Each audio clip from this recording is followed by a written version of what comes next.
This conversation is gonna start riots in the streets. What's up everybody, welcome back to my channel. Today is the day that I'm finally going to give you guys my official Batman rankings from worst to best. Now I'm not going to be including the Batman animated movies, I'm going to make a separate video for those, but for this video I'm going to be just ranking the actual real life movies. And before I get into my rankings, I've been seeing a lot of other people's rankings and I do not agree with them at all. That's why I think this conversation is going to spark riots in the streets. Okay, so without further ado, let's get into it. Coming in dead last is going to be Batman and Robin. This is by far the worst Batman movie out there from start to finish. The opening scene is literally a zoom-in shot of their rubber asses. Not only that, but Batman has a credit card, the villains are ridiculous, the Iceman doesn't know history. What killed the dinosaurs?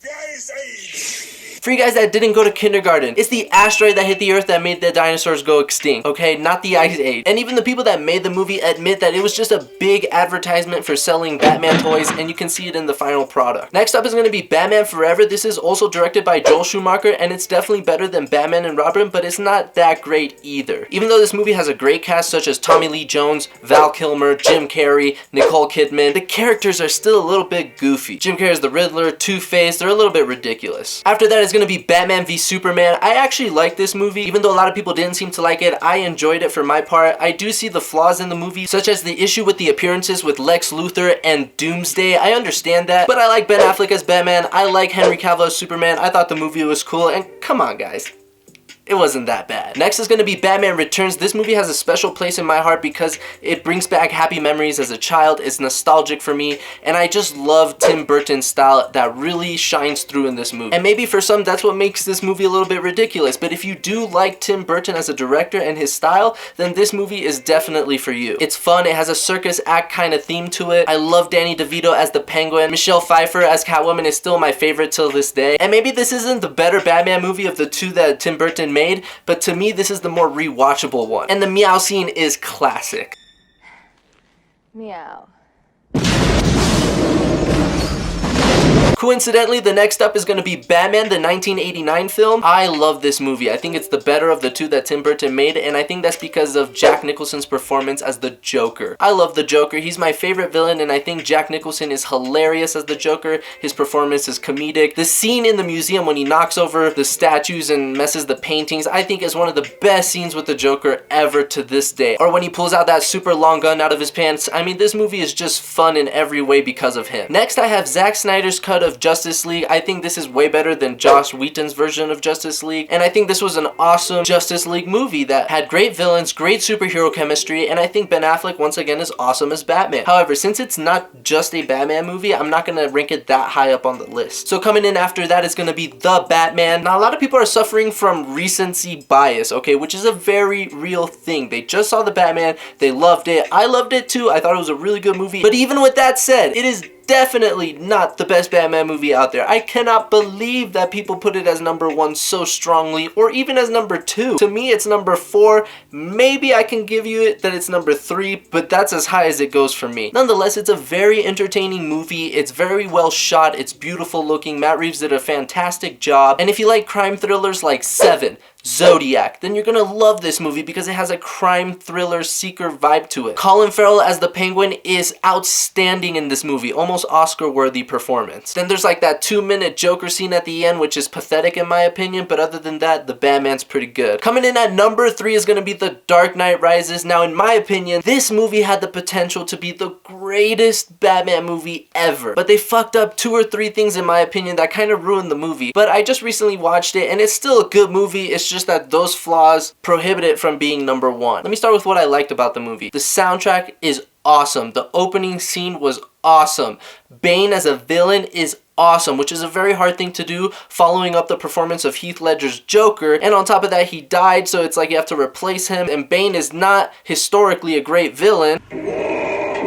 And then you get Tom Hardy to pull off a fantastic performance of Bane, who's threatening, scary, intimidating. I mean, his voice was awesome in the movie and I really loved it, and that's gonna go into one of my flaws, which is he turned out to just be the assistant. He wasn't even the main bad guy. I thought that killed the movie's momentum when that got revealed to the audience, because we were like, wow, Bane is awesome, I'm on board, he's the guy, and then at the end you're like, when everything's coming down, you want to see the big fight, And then they're like, oh, he's just my assistant. Like, yeah, no, he's not the main bad guy. I'm the main bad guy. So I didn't like that personally. And on top of that, I thought they should have killed Batman. I thought they had the perfect opportunity to kill his character, and it would have been so legendary. But then it turns out that he didn't die in the bomb explosion. Wow, you just wasted that opportunity. It was right there. You could have taken it, and you did it. And I was just like, wow. And you baited us thinking that you were going to do it, and then you didn't do it. Next thing I didn't like about the movie is Catwoman, and it has nothing to do with Anne Hathaway's performance. I just personally don't like Catwoman as a character in Batman movies. I just rather her not be in the movie, and I think the movie would be better. But she is very sexy in this movie, so I'll give her a pass. But to end on a good note, I think this movie probably has the coolest Batman fights, especially the one when he's down in the underground city with Bane fighting him. Awesome. Coming in at number 2 is going to be The Dark Knight. Now, hold your horses. Hold your horses. I know everyone's going to go mad ape shit crazy. What the hell is wrong with you, Enzo? That should be your number 1 comic book movie. What's wrong with you? I know. It's a fantastic movie. It used to be my number 1 DC movie of all time, comic book movie of all time. It used to be my number 1 Batman movie of all time. I get it. However, I was rewatching it, and I rewatched this movie so many times.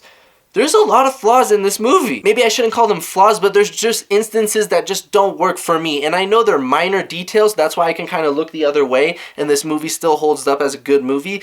But rewatching it time and time again, those little things really do stick out to me. Number 1, the first scene when Batman shows up in the movie, he bends a guy's gun. I mean, that's so unrealistic. Even if he's Batman, you're bending steel. And then he jumps! Perfect timing to when the car comes, and then when he lands on the car just magically stops. It just doesn't keep going. I'm sure someone landing on a car doesn't have enough force to stop the car. It's gonna keep going. Or what about this scene when he saves Rachel jumping out of a skyscraper, and then he just lands on a car and he's magically okay, no broken bones? Like, what the fuck is this bullshit? But once again, these are minor details. They don't really move the plot forward. It's not like a bad acting performance or a major plot hole. It's just minor details that just stick out the more you watch it. But as far as the movie itself, it's a fantastic movie. Once again, great music, great story, outstanding performance by Heath Ledger as the Joker. To this day, he's still my favorite Joker. I don't think anybody will ever surpass him. Joaquin Phoenix did a goddamn good job though, but Heath Ledger was awesome in this movie. And coming in at number 1 is going to be Batman Begins. When I rewatched this movie, it really stood out to me that this is the best Batman movie. This movie has no flaws in my opinion. It's a great origin story. There are no glaring mistakes. The ending of this movie when they introduce the Joker to us is fantastic.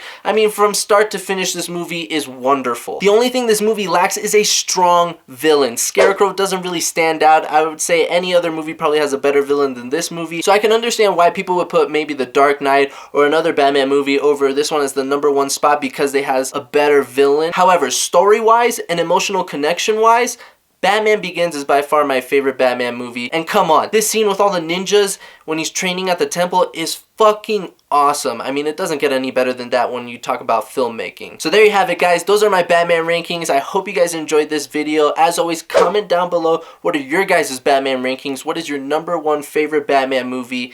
And as always, hit that subscribe button, and I'll catch you guys later. Peace.